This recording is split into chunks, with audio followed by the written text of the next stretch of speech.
Sir मोर्चेकडे सर्वांचं लक्ष लागलेलं आहे कारण त्याला वेगळं महत्त्व आहे. मराठी माणसासाठी मोर्चा निघतो परंतु ठाकरे बंधू एकत्र येतात, काय तयारी? नाही, आता हा मोर्चा मराठी माणसाचा असल्यामुळे साहजिकच आहे. कारण शिवसेनेची स्थापना झाली ती मराठी माणसांच्या न्याय हक्कासाठी झाली आणि मनसेची स्थापना झाली ती मराठी माणसासाठी झाली. त्यामुळे जर ठाकरे बंधू एकत्र या मोर्चासाठी येत आहेत, हे जरी असलं तरी त्यासोबतच जवळजवळ सर्वच पक्षातील लोकसुद्धा सहभागी होतील. किंबहुना कलावंत, विद्यार्थी, शिक्षक, साहित्यिक असे वेगवेगळ्या क्षेत्रातील नामवंतसुद्धा त्या मोर्चामध्ये सहभागी होणार आहेत. आणि त्याच्या पुढे जाऊन मराठी माणूस निश्चितपणे या मोर्चामध्ये सहभागी होईल. कारण हा मराठी माणसांच्या अस्मितेचा, संस्कृतीचा आणि आयुष्याचा एक फार महत्त्वाचा लढा आहे आणि त्यामुळे सगळेच सहभागी होणार आहेत. तर ठाकरे बंधू एकत्र येतात, आनंदच आहे. आज तुम्ही बैठकीत काय चर्चा केली? नाही, तेच की आता नेमकं कारण साऊथ मुंबईमध्ये, दक्षिण मुंबईमध्ये मिटिंग मोर्चा असल्यामुळे त्या मोर्चाचं यजमानपद आमच्याकडे आहे आणि ते यजमानपद आमच्याकडे असल्यामुळे आम्हाला त्याची तयारी करावीच लागते. त्याच्यापूर्वी असे मोर्चे निघाले ते आमच्या पक्षाचे निघाले होते, पण आता हा साहेबांनी दिलेला जो एक लाईन आहे, मोर्चात कुठलाही झेंडा नसेल, फक्त मराठीचा अजेंडा असेल आणि म्हणून मराठी माणसा एक हो आणि एकत्रितपणे सामील हो. सर तुम्हाला वाटतं का परमिशन मिळेल, या मोर्चाला परमिशन मिळेल असं वाटतं? मला असं वाटते की मुख्यमंत्र्यांना निश्चितपणे या विषयावरती विचार करावा लागेल. कारण मराठी माणूस खरंच संपूर्ण महाराष्ट्रामध्ये या विषयावरती संतप्त आहे, कोपिष्ठ झालेला आहे आणि त्यामुळे जर राज्य सरकारने काहीच करायचं ठरवलं नाही, रेटायचा प्रयत्न केला तर सरकार येतात, सरकार जातात, परंतु एकदा जर आपल्या अंगाला डाग लागला तर तो कधी बसून जात नाही. त्यामुळे निश्चित राज्य सरकार त्याचा विचार करेल. मुख्यमंत्र्यांना माझी विनंती आहे, राज्याच्या 2 उपमुख्यमंत्र्यांना विनंती आहे की आपण 5 तारीखपूर्वी हा निर्णय रद्द करा असं मी त्यांना आवाहन करतो.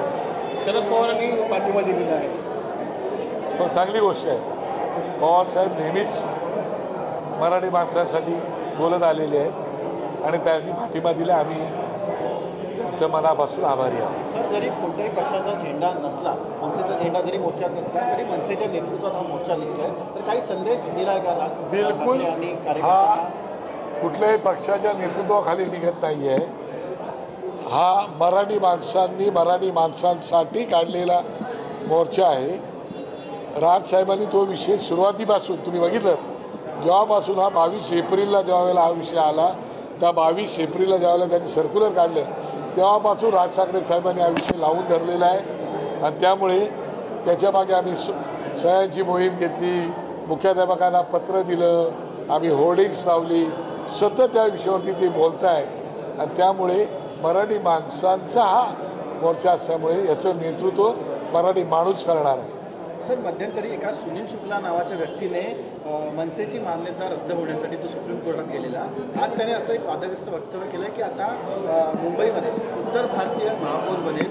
त्याने हे देखील म्हटलं की जरी उद्धव ठाकरे, राज ठाकरेंनी कितीही मोर्चे घेतले तरी महापौर हा उत्तर भारतीय बनेल. निवडणुकीला वेळ आहे बघू ना.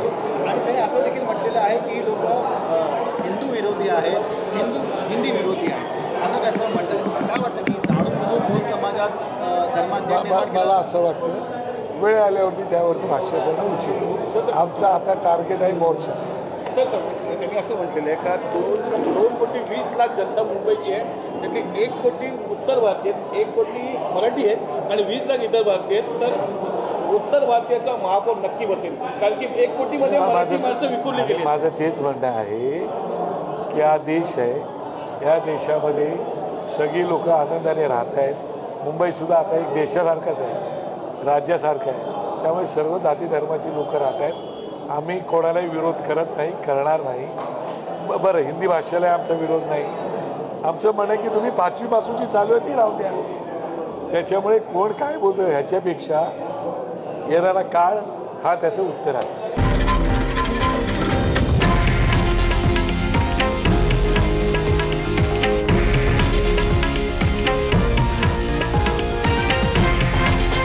हे आहे देशातील नंबर 1 न्यूज नेटवर्क आणि आपण पाहत आहात TV9 मराठी, एकमेव.